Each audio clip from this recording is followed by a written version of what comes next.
Hello friends, always इस channel में आप लोगों का स्वागत है। आज हम कक्षा 12वीं का भौतिकी का 5 नंबर वाले क्वेश्चन पढ़ेंगे। ये यूनिट नंबर 6 का है और इसमें कौन कौन से क्वेश्चन इम्पॉर्टेंट है वो मैं आप लोग को बता देता हूँ। उसके बाद फिर हम वीडियो चालू करेंगे। पहला क्वेश्चन है, इसमें 5 नंबर के वेरी मोस्ट इम्पॉर्टेंट है 2024 के लिए, कि अपवर्तक पृष्ठ के लिए सिद्ध कीजिए कि μ/v-1/u बराबर μ-1/r। ये वेरी मोस्ट इम्पॉर्टेंट प्रश्न इस साल के लिए। दूसरा प्रश्न है, संयुक्त सूक्ष्मदर्शी का आवर्धन क्षमता के लिए आवर्धन क्षमता का सूत्र ज्ञात कीजिए जबकि अंतिम प्रतिबिंब स्पष्ट दृष्टि की न्यूनतम दूरी पर बने और अनंत पर बने। तीसरा सवाल है, सरल सूक्ष्मदर्शी के आवर्धन क्षमता का सूत्र ज्ञात कीजिए। इसके लिए भी 2 कंडीशन पूछते हैं। और चौथा है, खगोलीय दूरदर्शी के आवर्धन क्षमता ज्ञात करो। ये 4 क्वेश्चन यदि कर लिए इस यूनिट से तो 5 नंबर बिल्कुल पक्का हो जाएगा। चलिए हम पहला क्वेश्चन अब हल करते हैं, ये वाला। ठीक है, तो इसके लिए सबसे पहले टाइम वेस्ट न करते हुए मैंने चित्र को बना के रखा है। ये देखिए, ये हमारा चित्र है पहला 5 नंबर के क्वेश्चन में। तो इसमें सबसे पहले तो हम चित्र का वर्णन करेंगे कि ये क्या चीज़ है ना। तो APB एक अवतल पृष्ठ है। यहाँ लिख देते हैं चित्र में APB एक अवतल पृष्ठ है। अवतल पृष्ठ है, अवतल मतलब दबा हुआ है ना, धंसा हुआ पृष्ठ है। अब जहाँ पे P क्या है उसको बताना पड़ेगा। जहाँ P ध्रुव है, P को बोलते हैं ध्रुव। और यहाँ पे देखो C भी है, तो C वक्रता केंद्र होता है। C वक्रता केंद्र है, ठीक है। और O पर कोई बिंदु आकार की वस्तु रखी गई है। अच्छा, इसमें और ये बता सकते हैं कि इसके बायां तरफ ना विरल माध्यम है, वायु वाला विरल माध्यम है, ठीक है। इसके बाईं ओर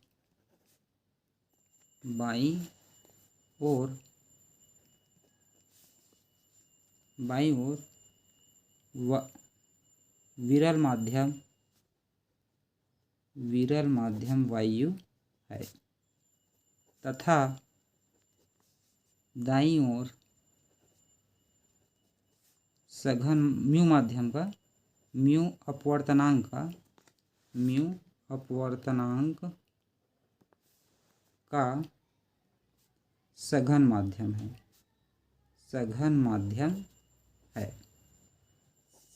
ये देख के वर्णन करेंगे। उसके बाद अब ये जो O है उसके बारे में बताएंगे ना। इसके बारे में O पर ना वस्तु रखा जाता है, ठीक है। तो बिंदु O पर एक बिंदु आकार की वस्तु रखी गई है जिसका प्रतिबिंब I पर बनता है। कहाँ बनता है? I पर बनता है। ये इधर देख लीजिए, यहाँ पे वस्तु रखा जाता है और इसका जो प्रतिबिंब है ना वो I पर बनता है। उसके बाद इसमें I क्या है, R क्या है, उसके बारे में हमको लिखना है। तो यहाँ जो I जो है आपतन कोण कहलाता है। ये इतना एंगल जो I है वो आपतन कोण है। और ये छोटा सा, यानी कि ये छोटा सा जो त्रिभुज इधर बना है वो R है, इसको अपवर्तन कोण बोलते हैं।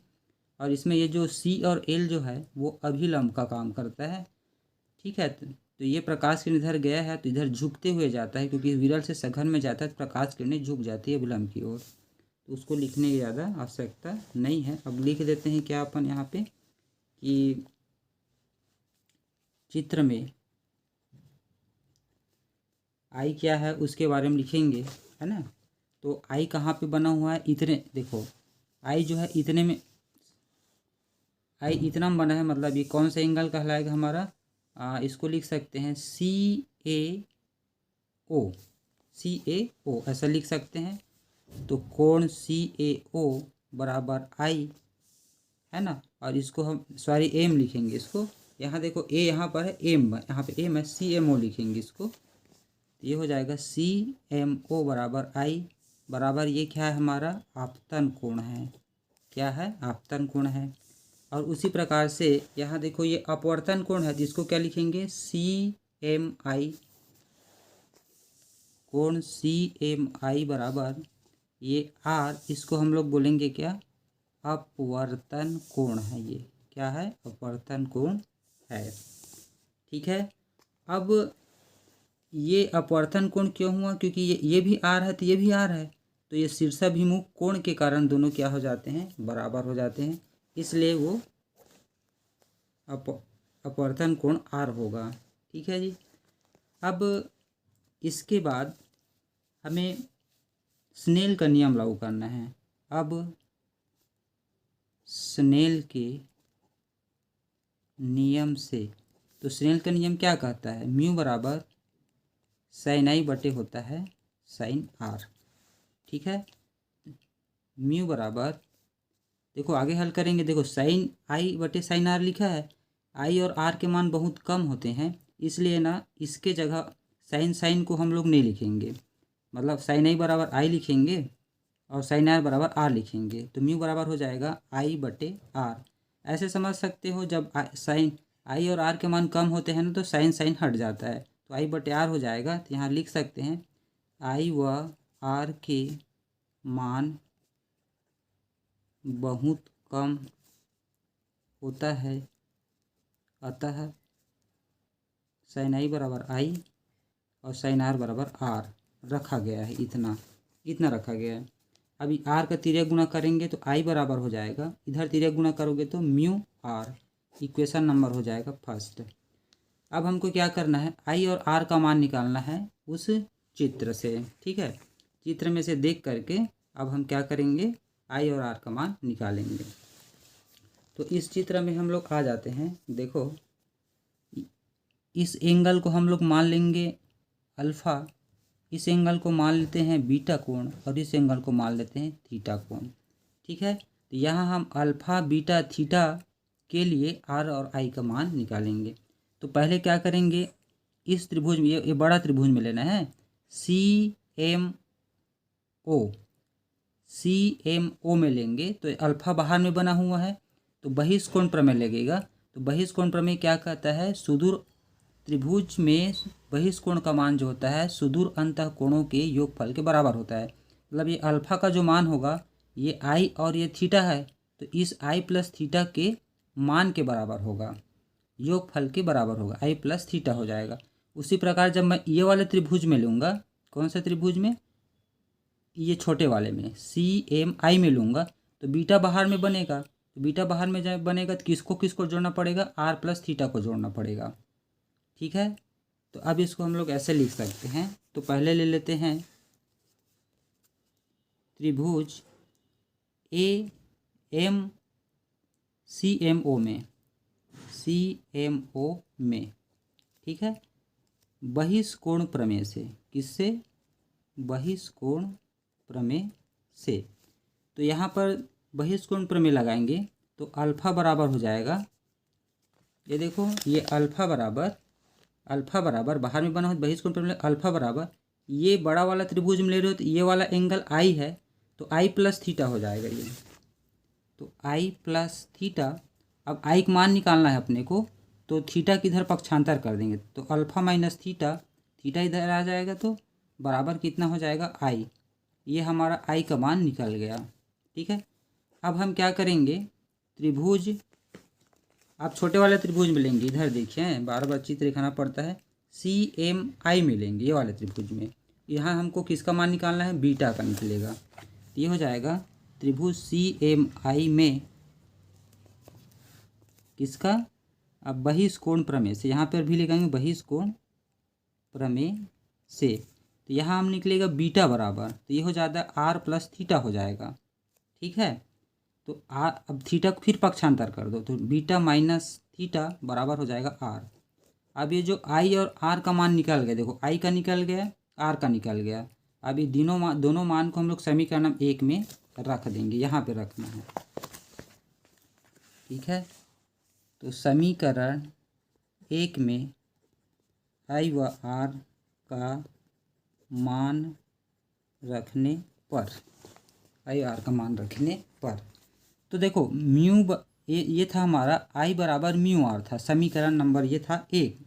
तो आई का मान हमने निकाला है अल्फा, आई का मान है अल्फा माइनस थीटा, और म्यू का म्यू रखोगे और इसका मान है बीटा माइनस थीटा। अब यहाँ 3 नया चीज़ आ गया, अल्फ़ा बीटा और थीटा। तो अब हमको कुछ नहीं करना है, चित्र को देख करके अल्फ़ा बीटा और थीटा का मान निकालना है। इस समीकरण नंबर 2 मान लेंगे, ठीक है। अब कोण बराबर चाप बटा त्रिज्या से, कोण बराबर चाप बटे त्रिज्या से, ठीक है। तो अब यहाँ देखेंगे, यहाँ पर कौन सा कोण बना है अल्फ़ा, तो अल्फ़ा का मान निकलेगा। यहाँ कौन सा कोण बना है बीटा, तो यहाँ से बीटा का मान निकलेगा। यहाँ कौन सा कोण बना है थीटा, तो यहाँ से थीटा का मान निकलेगा, ठीक है। तो ये हो जाएगा, देखो कैसे करेंगे। अल्फ़ा का मान कैसे होगा, कोण बराबर चाप बटे त्रिज्या, तो अल्फ़ा कोण हो जाएगा, चाप ये हो जाएगा, ये वाला चाप है तो एम पी चाप हो जाएगा। यदि मैं इसको लिखूँगा और त्रिज्या कितना हो जाएगा, तो ये वाला जो इतना जो बना है वो यहाँ से यहाँ तक का बन रहा है, देखो यहाँ से, तो ये वाला पीसी हो जाएगा। अल्फ़ा जो है यहाँ बना है इस कोण में, तो यहाँ से हम लोग यहाँ तक का दूरी नापेंगे तो पीसी बनेगा। तो ये कोण के लिए चाप ये हो जाएगा, और त्रिज्या मतलब इसकी जो दूरी है यहाँ से यहाँ तक, तो ये दूरी यहाँ तक हो जाएगा, ओपी हो जाएगा। कोण ये, तो कोण यहाँ बना है तो ये इतना त्रिज्या कहलाएगा उसका, तो एम पी लिखेंगे। इसके लिए हम लिखेंगे बीटा बराबर, तो बीटा कोण हो जाएगा, चाप एम पी रहेगा, त्रिज्या बदल जाएगी आई पी हो जाएगा, ठीक है। फिर यदि मैं थीटा के लिए निकालूंगा तो क्या हो जाएगा, चाप तो वही रहेगा एम पी, लेकिन त्रिज्या हो जाएगा पी सी। तो शुरू में जो बोल रहा था वो इसके लिए बोल रहा था, ये बड़े वाले के लिए, ठीक है। यहाँ से होता है दूरी का। अब हम इसको डायरेक्ट में लिखूँगा, ठीक है। देखो अल्फ़ा बराबर हो जाएगा एम पी बटा ओ पी हो जाएगा, है ना। चित्र देख के बता रहा हूँ। बीटा बराबर हो जाएगा एम पी बटा, ये देखो एम पी बटा ओ पी, और इसके लिए लिखोगे बीटा के लिए एम पी बटा क्या हो जाएगा, आई पी हो जाएगा, है ना। ये हो जाएगा आई पी, और थीटा बराबर हो जाएगा एम पी बटा, यहाँ से यहाँ तक का दूरी सी है तो पी सी लिखेंगे। क्या लिख देंगे जी, पी सी। अब तीनों मान निकल गया, तीनों मान को हम लोग कहाँ रख देंगे, समीकरण नंबर 2 में अल्फ़ा बीटा व थीटा का मान रखने पर, अल्फ़ा बीटा का मान रखने पर, ठीक है। चलो मान रखेंगे कहाँ पे, ये वाले मान पे, है ना, यहाँ रखेंगे। तो ये हमारा क्या है, एक बार इसको लिख लेता हूँ, है ना। अल्फ़ा माइनस थीटा बराबर म्यू बीटा माइनस थीटा। अब अल्फ़ा का मान कितना निकाले हैं, ये देखो एम पी बटा ओ पी, तो अल्फ़ा के जगह हम रखना है एम पी बटा ओ पी माइनस थीटा का मान कितना है, ये एम पी बटा पी सी बराबर म्यू का मान म्यू रहेगा, बीटा का मान कितना है, तो ये है एम पी बटा आई पी माइनस, फिर थीटा है, थीटा का मान फिर यही लिखेंगे एम पी बटा पी सी, ठीक है। अब क्या करना है, देखो इसमें एम पी है, इसमें एम पी, इसमें एम पी, सब में एम पी है, तो एम पी का मान निकाल देंगे। तो यहाँ पे क्या बचेगा, ऊपर में 1 बटे में पी माइनस, यहाँ पे क्या बचेगा, ऊपर में 1 नीचे में पी सी, म्यू का म्यू, यहाँ से भी एम पी बाहर निकलेगा, तो एम पी बाहर आ गया, यहाँ क्या बच गया, ऊपर में 1 बटे में आई पी माइनस, यहाँ पे 1 बटे में पी सी। अब दोनों पक्ष से एम पी कट जाएगा, तो हमारे पास क्या बच गया, आई पी बटा ओ पी, ये सॉरी 1 है, ये 1 माइनस ओ पी माइनस 1 अपान पी सी बराबर, इधर बचा म्यू और 1 बटा आई पी, तो आई पी का आई पी माइनस 1 बटा पी सी। अब यहाँ पे ये क्या है हमारा ओ पी, पी सी और आई पी, इन सब का मान हमको रखना पड़ेगा। ये समीकरण नंबर हो जाएगा 3। अब या यहाँ पे लिख देंगे परंतु ओ पी बराबर कितना होता है वो लिखेंगे, फिर यहाँ आई पी सी आया है तो पी सी बराबर कितना होता है वो लिखेंगे, और यहाँ एक और चीज़ आया है आई पी, तो आई पी बराबर कितना होता है वो लिखेंगे। तो चित्र में देखो ये OP है, यानी कि वस्तु से ध्रुव की दूरी, वस्तु से ध्रुव की दूरी को बोलते हैं हम लोग। वस्तु की दूरी को U से व्यक्त करते हैं, तो यहाँ हम लिखेंगे U है, यहाँ से आता है U है। और ये प्रतिबिंब है, तो वस्तु से प्रतिबिंब की दूरी को V लिखेंगे। और PC को वक्रता त्रिज्या है, क्योंकि ये ऐसा गोलाकार है, अर्धगोलाकार है, ये इसकी आकृति पूरा ऐसा बढ़ाएंगे तो गोल बनेगा, तो वक्रता त्रिज्या को हम लोग लिखते हैं क्या, R। तो PC को लिखेंगे R, OP को लिखेंगे U, PI को लिखेंगे या IP को लिखेंगे V, और PC को लिखेंगे R, वक्रता त्रिज्या। तो यहाँ पे हम लिख देंगे OP बराबर U, PC बराबर R और IP बराबर V। लेकिन चिन्ह पर पाटी के अनुसार लिखना पड़ता है। तो बाईं ओर जब दूरी नापा जाता है तो उसको ऋणात्मक लिया जाता है, ये ऋण और ये भी ऋण। बाईं ओर की दूरी, ये देखो ये दायां साइड है, ये बायां साइड है, तो बाईं ओर से दूरी नापेंगे, इधर चलेंगे हम लोग, तो ऋणात्मक लिखा जाता है चिन्ह पर पाटी से। तो यहाँ पर हम लिखेंगे, ये जो लिखा हूँ किसके अनुसार से लिखा हूँ, चिन्ह परिपाटी से। यहाँ कारण लिख देना, चिन्ह परिपाटी से, ये चिन्ह परिपाटी के अनुसार से ये आएगा। ठीक है, अब हम लोग इसमें बस मान रखेंगे, फिर हमारा आंसर आ जाएगा। समीकरण 3 में मान रखने पर, तो समीकरण 3 क्या था उसको एक बार देख लो। ये है हमारा समीकरण नंबर 3। ये देखो 1/OP, तो 1/OP लिखा है, तो OP की जगह हम -U लिखूँगा। 1/PC है, PC की जगह -R लिखूँगा, और म्यू का म्यू लिखूँगा। और IP के जगह हम क्या लिखूँगा, IP के जगह में -V लिखूँगा, माइनस का माइनस, और 1/PC, PC की जगह हम फिर -R लिखूँगा। अब मैं इधर पलटूँगा नहीं, सीधा वहीं मान को रख रहा हूँ। तो ये हो जाएगा हमारा क्या है, 1/OP था, तो 1/, ये यहाँ पे पलट लेता हूँ मैं, 1/OP है, तो OP के जगह हम लिखेंगे -U, माइनस 1/, यहाँ -PC था, PC तो -R लिखूँगा, बराबर इधर म्यू था, और 1/IP है, यहाँ पे IP का मान -V, और यहाँ पे माइनस है ना, माइनस पहले से था, और 1/, यहाँ पे है PC है, तो यहाँ पे लिखेंगे -R।